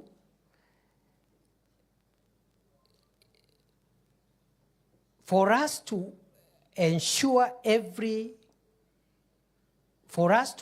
that every Kenyan is insured, we must look at our contribution schedule. Taka tusikizane vizuri, ndio nyinyi sasa ndio mnaenda kuwa mabalozi kule mashinani. For us to insure every Kenyan, we must look at how much everybody is contributing. Okay? As deputy president, as a senator, as members of parliament, governor, everybody, the top contributor was being surcharged 1,700 per month. Whether you earn 200,000, 500,000, 1 million, 1.5, you pay 1,700. The poor woman in Etogororo, the poor woman in Makori, the poor woman in Kalangasheni was paying to be part of NHIF 500 shillings. Is that fair? Is that fair? Rais anatoa 1,700. Wabunge 1,700. Mama mboga with nothing 500. So what this universal health care has done, we have said those who earn more, you be deducted a little more, you pay a little more to allow us pay for everybody, including the person who cannot raise any money for the insurance. And that's where you are having the discomfort. The discomfort is coming from me as deputy president, or from the member of parliament, or from the governor, because we are paying more. So that our relatives who calls us for Harambee every week, 5, 10 Harambes, stop fundraising and stop selling their land. We are paying a little more. It's a bit uncomfortable, so that all our relatives, our neighbors, can each have an insurance fund scheme. That's why people are opposing it. So ukisikia vita, ni vita ya watu ya siasa. Deputy president, governor, mbunge, because hao wabunge, wacha niseme tu, because nilikuwa senator juzi, walikuwa wanakatwa 1,700, sasa wanakatwa 30,000. They are the ones opposing it, sio hawa from other places. Now your 30,000 is so that you stop doing 100 Harambes in your constituency every day. In fact, you spend more money in those Harambes than the 30,000 to ensure everybody gets a medical insurance. So, na tumesema ule mtu ya mwisho tumepunguza, sio 500 ni 300. So how can you oppose a cheaper medical scheme? Na tumesema we are developing a means testing tool so that the person who is assessed and they can't pay the 300, they get the insurance free of charge. Hapo ndio fitina inakujia hapo. Because wale wako na pesa wataki kunini, wanataka kukaa hapo, watu maskini huko chini, wao wana beg and worshiping them to come and do fundraisers for them. Because they have sold the farm, they have sold the cow, they have sold the chicken, they have sold everything. They are poor, the last resort, mheshimiwa, DP, kuja tuchangie Harambee. And because you want to keep people needy, you oppose it so that you'll be there to throw a few coins. Alafu napigwa makofi. Hey, mheshimiwa, you are a great man. May you live forever. Okay?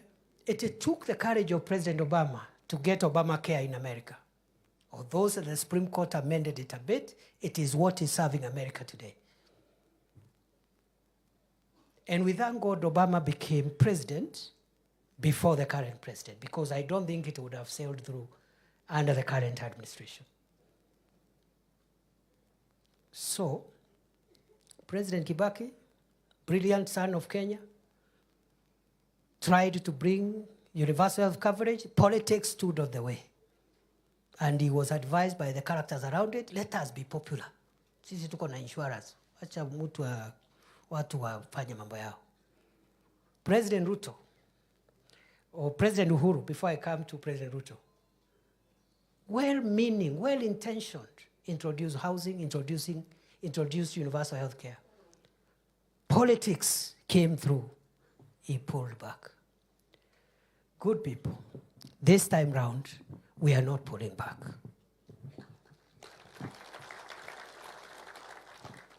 By the grace of God, by the time we go to the next general election, we are hoping 40,000 people of the Republic of Kenya will have a medical cover. As we go towards universality. Million, sorry, please correct that. I hope watu ya magazeti hawataenda ku. You guys sometimes concentrate on the small things. 35 million to 40 million. It doesn't matter how costly it is. Please. It doesn't matter. Even if we don't win the election, President Ruto doesn't win the election, it's okay. There's no problem. You'll have served as president anyway. Isn't it a blessing even to serve even for 5 years, even for 1 year, even for 1 day? How many Kenyans are there? Every Kenyan is qualified to be president. If you are lucky to be in the seats we occupy, including you MPs, including myself, including you, governor, don't consider yourself like a superhuman. It's the grace of God. Yeah. So usitutishe ati rais a one-term president. And pia watu wengine wanatutisha huko jana. Ati our job is to make sure William Ruto is a one-term president.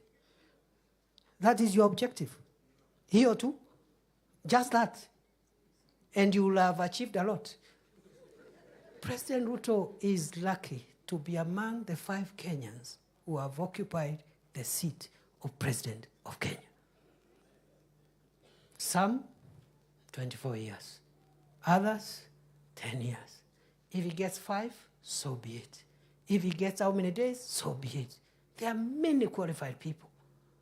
The same for me. I told you when I became Minister for Interior, niliangalia siasa nikasema, at least the first time labda nitaserve hapa. Maybe if we win a re-election, maybe the president will take me in another ministry, I don't know. But I thought perhaps I will stay for 5 years. I stayed for 2. So I had to work every day as if that is the last day in office. Yeah. Mimi nimekuwa naibu wa rais. Today is the 89th day in office. I am working as if this is it. Hakuna siku ingine ni tu. That's how I'm working, because you don't know. We live and work by the grace of God. There was somebody in this office. Today he's not here. Now he's giving us ultimatum from funerals. How he will make William Ruto a one-term president. As if that is an achievement. William Ruto's objective is not to serve for 2 terms. It is to use the time that God will give him in office to bring transformative programs in 1, 2, 3 areas and then leave so that other people can come and take Kenya forward. As his principal assistant, that is my objective too, to support him. So msikuja kututisha na one time, my friend. Mimi kwanza nimekuwa DP 89 days ni mingi. Yeah, nikitoka nitakuwa nimekuwa deputy president. Listi kisomo hata mimi nitakuwa hapo. Unatishwa na mambo kidogo hapa, sijui 2027, who will be the running mate, mambo ya upuzi. Useless. Na greed, that's what greed does to leaders. Yeah. Ile nyama inakujonga ni ile iko kwa sahani. Yeah. You get something and the next thing you're there scheming, I don't know, doing what, harassing everybody. My friend, nani alikuambia hata tutakuwa ile? You don't know, so please. So sisi tuko focus. Na kama unatutisha na one time, tafuta another threat. Even one time is okay. Yeah, it's no problem. But the issue is, after that one term, what will he say?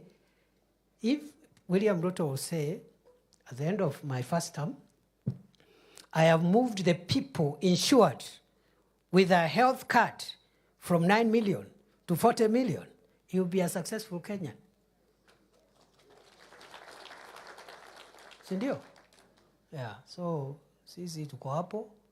Then we also want to do educational reforms because education is what runs the entire country. It's the software that runs the country. And we have issues. The CBC had some issues when we were campaigning. Many parents were saying, scrap CBC. So we had to do some adjustment, and I'm grateful to the scholars and the people who are in the Presidential Working Party. They have re-looked at some of the proposals. CBC now is fairly getting steady. But we have issues with the university funding model. Many universities were almost becoming bankrupt. We came with a new model. There are some more issues in court. We are even adjusting for the September intake to take on board the suggestions that have been given. If you talk to many vice chancellors today, they will tell you this current proposal from Kenya Kwanza is more stable to the university than what we used to have before. There are some gaps. We are adjusting those gaps. The same with health. There are some gaps in Taifa Care, but we are adjusting those gaps along the way.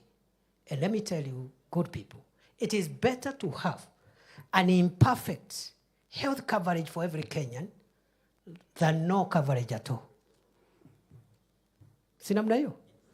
If every Kenyan has a card, maybe as insurance, maybe it is not perfect because all human enterprises are not perfect.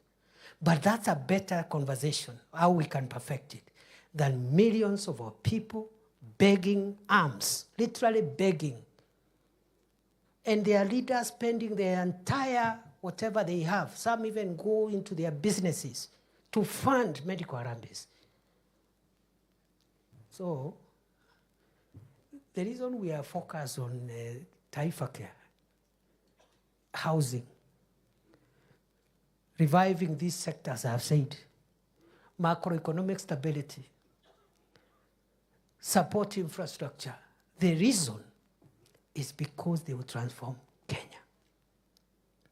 They will make Kenya better than we found it 2 years ago. Many more people will have bearable living conditions than they were when we took over. If in the process we suffer popularity consequences, so be it. I conclude by saying, sasa nyinyi mnatoka Tharaka Nithi.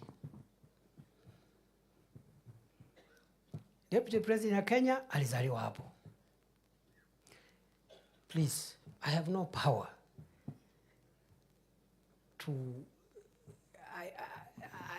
whatever you decide is within your power. Maybe elsewhere I have some power, I have some leverage, but at home I have no power. Because you are my neighbors, you are my relatives. So you decide. Nyinyi decide. Decide. Mimi I cannot come there now at the campaign center yangu ni Marimandi. By the time utoke hapo ufike Sigalagala ama Lungalunga ama sijui Kor.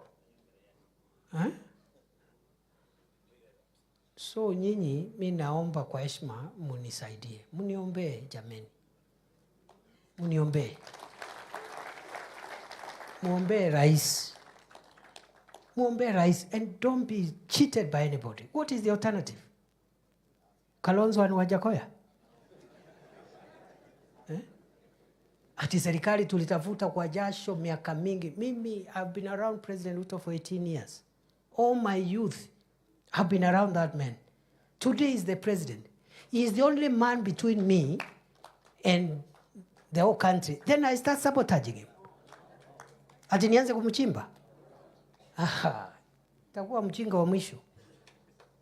So we will do whatever it takes. Mimi naomba tu kwa heshima because I can't sasa kina Kithoka au ni watu ya nyumbani, kina Gaturo, umeona hapa, watu ya home. Naona watu ya home hapa kina Anita. Sasa sitaki tukuje tusukumane hapo nyumbani please. Please, sitaki. And also be careful what you say, especially the things you put on social media. Because the whole country now is watching you. If you speak thinking you are an MCA, nobody knows you. The fact that you are an MCA from Tharaka Nithi, the whole country wants to hear what is the MCA from Tharaka Nithi saying. Sinamna hiyo. Na wanasema Tharaka Nithi kule kwa deputy president. Sindio? So please, in a home, huwezi kosa kukosana. Tunatafuta viti hapa, tunapinga sijui nani, tunataka hii kiti, na tuko wengi, mnavurugana hapo. Lakini sasa hapa juu tuwe careful tusiharibu. Na tuwe careful vile tunaongea because majirani na watu wa Kenya wanaangalia. Huyu mwenzangu alitolewa kwa kiti kwa kuongea mambo ya nyumbani kasoro hekima. Hakuna mtu aongeangi mambo ya nyumbani, lakini kwa heshima, kwa hekima. So don't push me. Ati tunataka deputy president tutangazie. So unataka nikae hapo niseme, mimi napenda sana mlima, sijui napenda Tharaka Nithi. I've told you Kibaki never even spoke Kikuyu. Not once. If you try to talk Kikuyu to Kibaki, he would have slapped you. Yet, he is the person who impacted on Kenya and on the economy of central Kenya most consequentially than any other president. Napenda nyinyi, nawapenda. Hujajenga choo, hujajenga barabara, hujaita watu kuongea mambo ya ndengu ama majani chai, haujazungumzia chochote. Nawapenda sana. Au wengine ni komerera. Nimwambia huyu mtu nikamwambia wacha kupigana na wabunge. Watakuumiza. Those are, sasa unajua nikiona Murugara anataka kuniharibia ama Pato.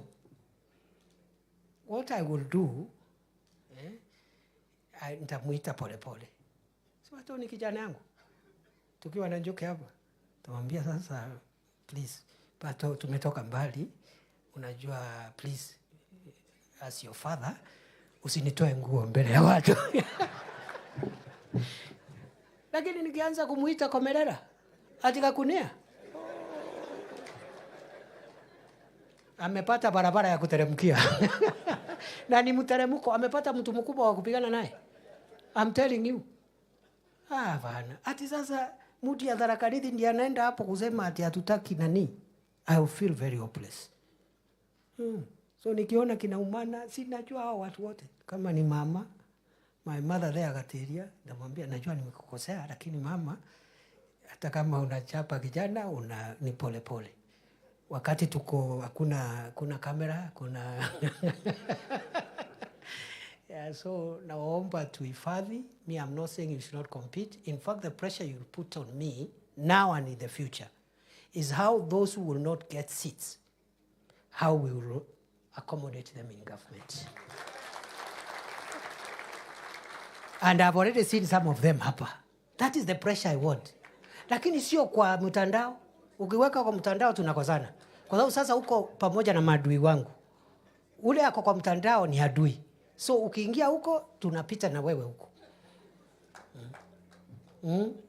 Yes.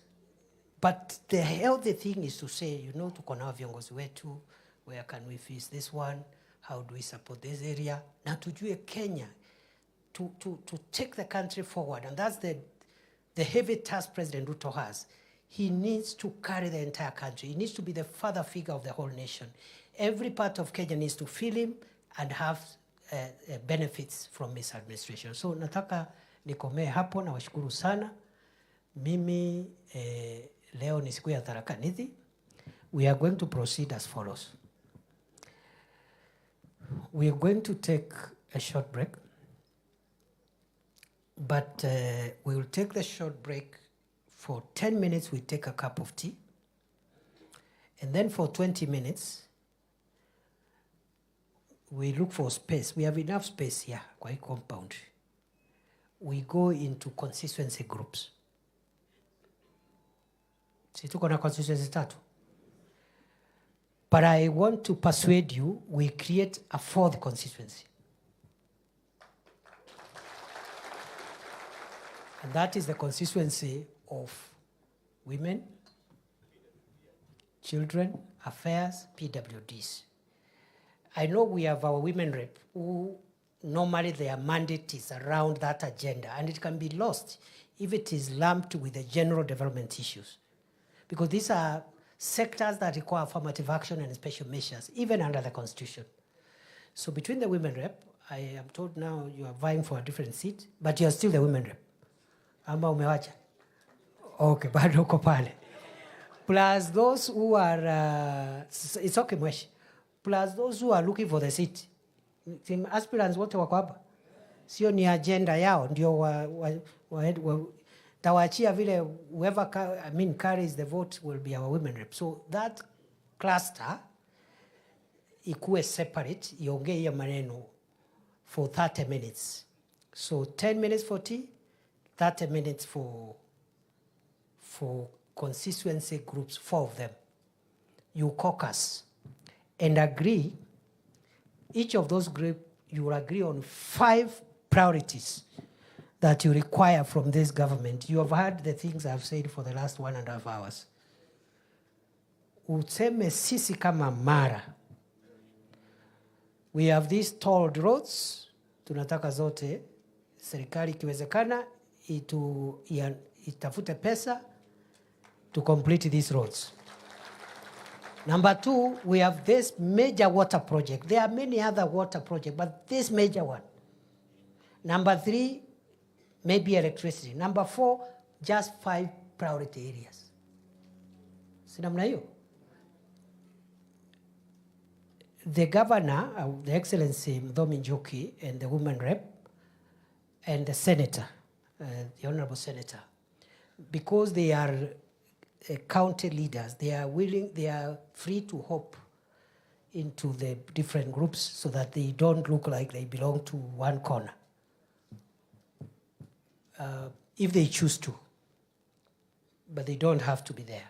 The members of parliament, you can choose either to join your constituency or you appoint someone to run the consensus. We know these things. It's just that we want to build broader consensus.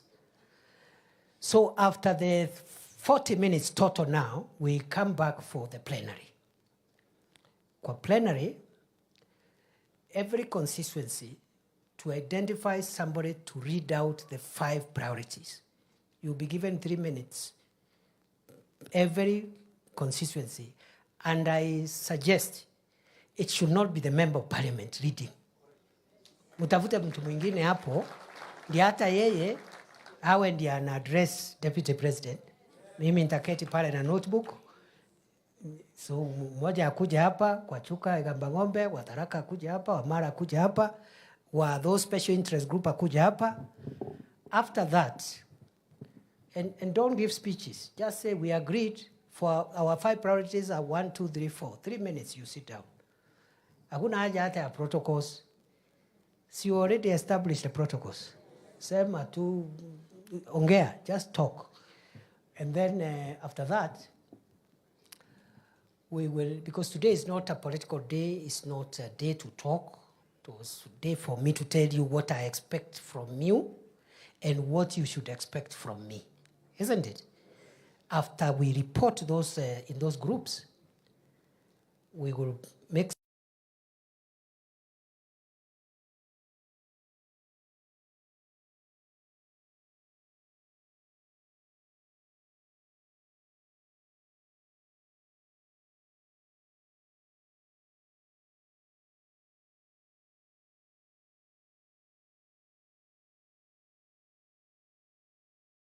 munajipanga mambo ya kesho. This is not the place. So on behalf of the MCAs, the speaker utasema tu jambo, but not as an aspirant for Chuka Igamba Ng'ombe. Kwa sababu hapo mnavurugana na pato. So today is not the day. Siku ile mutarudi, you can continue with your maneno. Ule atapata, akuwe mbunge. Ule atakosa, muniletee ni mutafutie mahali kwa serikali. Because both of them are my brothers. Number 2, then on behalf of MCAs, we'll ask the constituency MPs, just 1 minute each. Then the senator, the women rep, the senator, the governor. Then finally, I'll ask maybe a member of the clergy or other people, or maybe the professionals. One professional to come and give us 2, 3 sentences, because again today we'll have a meeting with professionals alone, because your input cannot be transacted in a 5 minute whatever. So the professionals can agree, one of them, and then the clergy, the clergy will come and close for us with the blessings, with a prayer, and after that, we will go for lunch. After the lunch, maybe before we go for lunch, we will remain here. Maybe the leaders will retreat, we all remain here, so that you'll be given the logistical information of how you'll go home.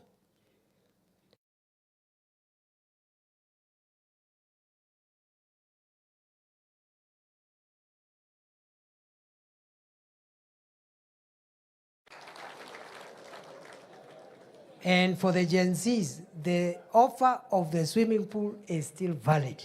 And it's a serious offer.